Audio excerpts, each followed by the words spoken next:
Hello students, आपण chapter 6 paper 1 मधला 6वा chapter चालू करणार आहे. Study of ICs. याच्यामध्ये आपल्याला 2 आयसीज बघायच्या आहेत, IC 555 आणि IC 741. हा जो 555 IC जो आहे याला थोडक्यामध्ये म्हटलं जातं टायमर IC आणि याला म्हटलं जातं ओपॅमचा IC. ओपॅम सगळ्यांनी शिकला आहे. ओपॅम म्हणजे काय? Operational amplifier. याच्यामध्ये आपण op amp as a adder, op amp as a subtractor, op amp as a buffer असे खूप सारे प्रकार बघितलेले आहेत. ठीक आहे. डेरिवेशन, त्याच्यानंतर इंटिग्रेशन ओपॅमचं.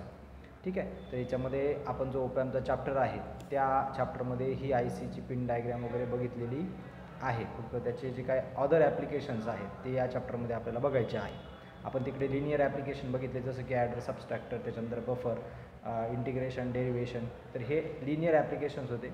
त्याचे नॉन लिनियर ॲप्लिकेशन या चॅप्टरमध्ये आपल्याला बघायचे, जसं की स्मिथ ट्रिगर असेल आणि व्होल्टेज फॉलोअर म्हणून एक आहे. तर हे 2 टॉपिक आपल्याला या चॅप्टरमध्ये बघायचे आहे. IC 555 जो आहे तोही आपल्याला या चॅप्टरमध्ये बघायचा आहे, ज्याला की टायमर IC असं म्हटलं जातं. ठीक आहे. तर आता सगळ्यात अगोदर आपण IC 555 बघूयात. IC 555 जो आहे हा सर्वात वाईडली यूज्ड आहे, कारण त्याचे जे काही फीचर्स आहेत ते खालीलप्रमाणे बघा. सगळ्यात अगोदर हा लो कॉस्ट आहे, याची जी काही कॉस्ट आहे ती कमी आहे. दुसरं जर त्याचं फीचर्स जर बघितलं तर wide range of time delay.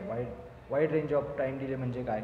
तर तो जो काही टाईम डिले देतो, म्हणजे समजा आता तुमचं आउटपुट आहे 0, ठीक आहे, आणि त्यानंतर जर त्याने 1 आउटपुट दिलं तर ते 1 आउटपुट किती सेकंदासाठी ऑन राहील, तर ते जे काही टाईम डिले आहे वाला जो काही हाय आउटपुट देण्याचा किंवा लो आउटपुट देण्याचा हा जो काही टाईम डिले आहे हा खूप मोठा आहे. आणि हा जो काही टाईम डिले आहे कोणावर डिपेंड असतो, तर त्याच्यामध्ये आपण एक्सटर्नल कंपोनंट जोडतो, रेजिस्टर आणि कॅपॅसिटर, त्यांच्यावर तो काय असतो? डिपेंड असतो. हे लक्षात ठेवा. आपण हा जो काय आपला IC 555 जो आहे त्याला एक्सटर्नल कंपोनंट जोडून त्याला जास्त यूजफुल करू शकतो. तिसरं जे काही त्याचं स्पेसिफिकेशन म्हणण्यापेक्षा फीचर आहेत की तो 3 मोड्समध्ये आपण त्याचे किंवा 3 ऑपरेटिंग मोड्स. कोणते कोणते मोड्स आहेत तर हे आपण बघितलेले आहेत: मोनोस्टेबल, अस्टेबल आणि बायस्टेबल. आपण काउंटर या चॅप्टरमध्ये मल्टी व्हायब्रेटर हा टॉपिक बघितलेला आहे. मल्टी व्हायब्रेटर हा 3 स्टेटमध्ये असतो: मोनोस्टेबल, अस्टेबल, बायस्टेबल. म्हणजे काय? तर आपण हा जो काय आपला टायमर IC जो आहे IC 555 हा आपण ह्या 3 मोडमध्ये वापरू शकतो. जसं की मोबाईलला वेगवेगळे मोड्स असतात, सायलेंट, जनरल, मीटिंग. त्याच पद्धतीने आपण हा एकच IC 3 मोडमध्ये वापरू शकतो, जसं की मोनोस्टेबल, अस्टेबल आणि बायस्टेबल. म्हणजे काय? तर परत एकदा रिवाईज करूया. मोनोस्टेबल म्हणजे काय? तर एकदा ट्रिगर दिल्यानंतर तुमचं जे आउटपुट आहे IC 555चं आउटपुट काय होतं, तर ते 0 आणि 1मध्ये असेल किंवा ग्राउंड किंवा VCCमध्ये असेल. तर जर तुम्ही ज्यावेळेस ट्रिगर देता, ट्रिगर दिल्यानंतर तो आउटपुट चेंज करतो. ठीक आहे. समजा 0कडनं 1कडे गेला आणि ठराविक काळ काय राहतो? तो ऑन राहतो. तो टाईम कोणावर डिपेंड असतो? तर रेजिस्टर आणि कॅपॅसिटरवर डिपेंड असतो. ठराविक काळ तो काय राहतो? ऑन राहतो. आणि नंतर एक काळ झाल्यानंतर, म्हणजे काही सेकंड्स जे काही रेजिस्टर आणि कॅपॅसिटरवर डिपेंड आहेत, काही सेकंड्स ऑन राहिल्यानंतर पुन्हा काय होतो? 0 होऊन जातो. याला म्हणायचं मोनोस्टेबल. ठीक आहे. दुसरं आहे अस्टेबल. आता अस्टेबल म्हणजे काय? तर त्या ठिकाणी कोणतीही ट्रिगर द्यावी लागत नाही इनपुटला. तो काय करतो? कंटिन्युअसली या ठिकाणी 1 0 1 0 0 1 या पद्धतीने म्हणजे चेंज होत राहतं आउटपुट. म्हणजे आपण म्हणूयात की क्लॉक सायकल तो काय करतो? आपल्याला प्रोव्हाइड करतो. म्हणजे हेही आपल्याला आपण असं म्हणू शकतो की क्लॉक सायकल प्रोव्हाइड करणारा कोण आहे? तर तुमचा IC 555 आहे, म्हणजेच अस्टेबल आउटपुट देणारा. या पद्धतीने तो काय देतो? आपल्याला स्क्वेअर वेव्हचा आउटपुट देतो. त्याच्यानंतर तिसरं जर बघितलं तर त्याचं नाव आहे बायस्टेबल. बायस्टेबल म्हणजे काय? तर त्या ठिकाणी आपल्याला समजा एक ट्रिगर दिली तर तुमचं आउटपुट काय होईल? चेंज होईल. 0कडनं 1कडे येईल. मग ते 1 कुठपर्यंत राहील? तर खूप वेळ राहील. जोपर्यंत तुम्ही त्याला नेक्स्ट दुसरी ट्रिगर देत नाही तोपर्यंत तो काय राहील? 1 राहील.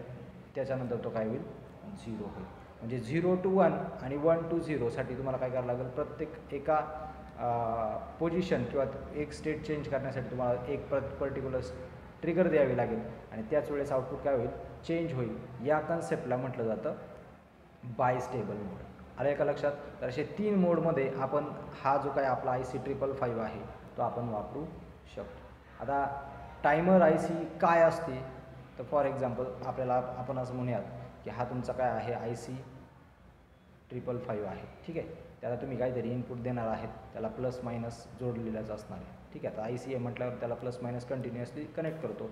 त्याला असतं इनपुट आणि त्याला आउटपुट आहे. त्याची पिन डायग्राम आपण बघणारच आहे, पण एक शॉर्टमध्ये त्याची ब्लॉक डायग्राम आपण समजून घेऊ.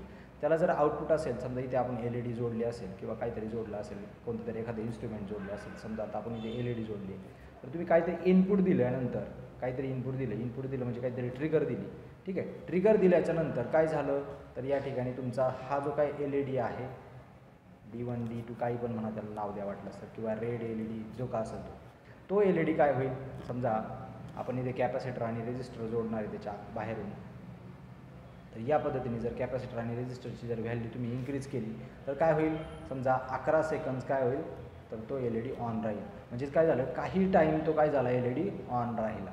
मग त्याचा टाईम तुम्ही कमी जास्त करू शकता. या ठिकाणी जर तुम्ही व्हेरिएबल रेजिस्टर जर वापरला असेल तर व्हेरिएबल रेजिस्टर तुम्ही कमी किंवा जास्त करून जर कमी केला तर टायमिंग काय होईल, 5 सेकंद होईल अशा पद्धतीने. आणि जास्त वाढवला तर 20 सेकंद होईल, 30 सेकंद होईल, 1 मिनिट होईल. म्हणजे काय होईल, तुम्ही ज्यावेळेस ट्रिगर द्याल त्यावेळेस 1 मिनिट काय होईल, तो LED ऑनच राहील आणि 1 मिनिटानंतर काय होईल, ऑफ राहील. आले का लक्षात. केव्हा, ज्यावेळेस तुमचा IC जो आहे तो कोणत्या मोडमध्ये असेल, मोनोस्टेबलमध्ये असेल.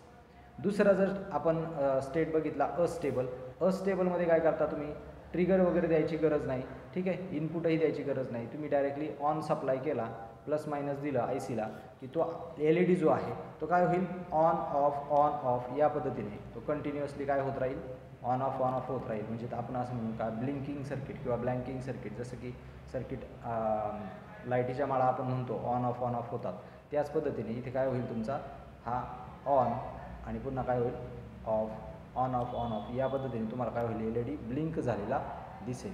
ठीक आहे. कोणत्या स्टेटमध्ये, अस्टेबल स्टेटमध्ये. त्याच्यानंतर जर बायस्टेबल बघितला तर बायस्टेबलमध्ये तुम्हाला काय करायचं, आता परत इनपुट द्यायचं आहे. तुम्ही एक ट्रिगर दिल्याच्यानंतर LED झाले ऑन, तो झाला ऑन. पुढची ट्रिगर जोपर्यंत देत नाही तोपर्यंत तो काय राहील, ऑनच राहील. आणि नेक्स्ट एक ट्रिगर दिली तर तो काय होईल, ऑफ. म्हणजे जसं आपण बटन ऑन करतो तर लाईट ऑन होते, त्याच्यानंतर बटन पुन्हा ऑफ करतो तर लाईट ऑफ होते. त्याच पद्धतीने याला प्रत्येक कंडिशनला किंवा LEDच्या स्टेटला चेंज करण्यासाठी तुम्हाला काय करावं लागेल, ट्रिगर द्यावी लागेल. ती कोणती स्टेट, तर तुमची बायस्टेबल स्टेट. अशा 3 मोड्समध्ये आपण हा IC जो आहे तो यूज करू शकतो. नेक्स्ट पुढचं त्याचं फीचर जे आहे ते काय, प्रोव्हाइड्स 2 आउटपुट. जसं फ्लिपफ्लॉप तुम्ही सगळ्यांनी बघितला, फ्लिपफ्लॉपमध्ये काय होतं, तर त्याला 2 इनपुट होते. समजा RS फ्लिपफ्लॉप घेतला तर R आणि S हे 2 इनपुट्स होते, Q आणि Q बार हे त्याचे 2 आउटपुट्स होते. त्याच पद्धतीने तुमचा जो IC आहे, IC 555, त्या IC 555ला सुद्धा 2 आउटपुट्स असतात. हा तुमचा IC 555 आहे, इनपुट देता, आणि एक असतं Q आणि एक असतं Q बार. म्हणजे तुम्ही म्हणू शकता की याला 2 आउटपुट्स आहेत, Q आणि Q बार. कारण या ICमध्ये IC 555मध्ये सुद्धा लास्ट स्टेपमध्ये फ्लिपफ्लॉप वापरलेला असतो, त्याच्यामुळे या ठिकाणी तुम्हाला Q आणि Q बार असे म्हणजे एक ओरिजिनल आउटपुट आणि एक कॉम्प्लिमेंटरी आउटपुट. ठीक आहे. तर अशा पद्धतीने तुम्हाला 2 output at a time provide केलेले असतात.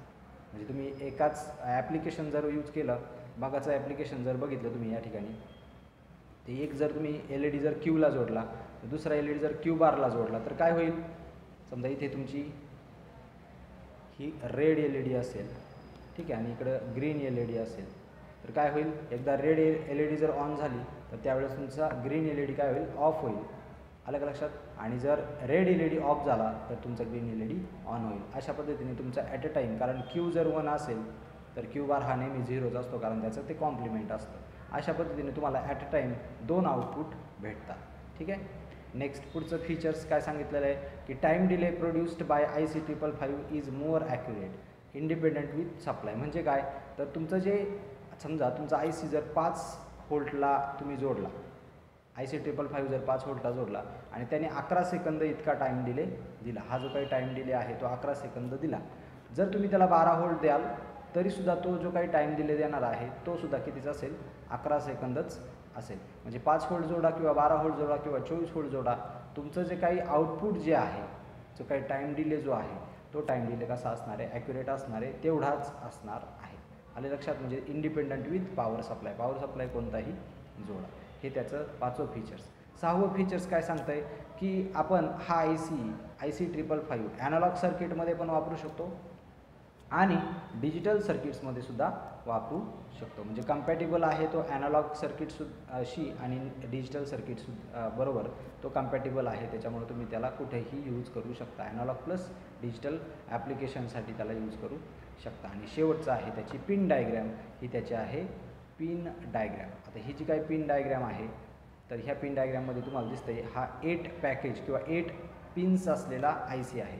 बघा या ठिकाणी 1 नंबरची जी पिन आहे, 1 नंबरची पिन तुम्हाला काय दाखवते, तर ग्राउंड, हे त्याचं ग्राउंड टर्मिनल आहे.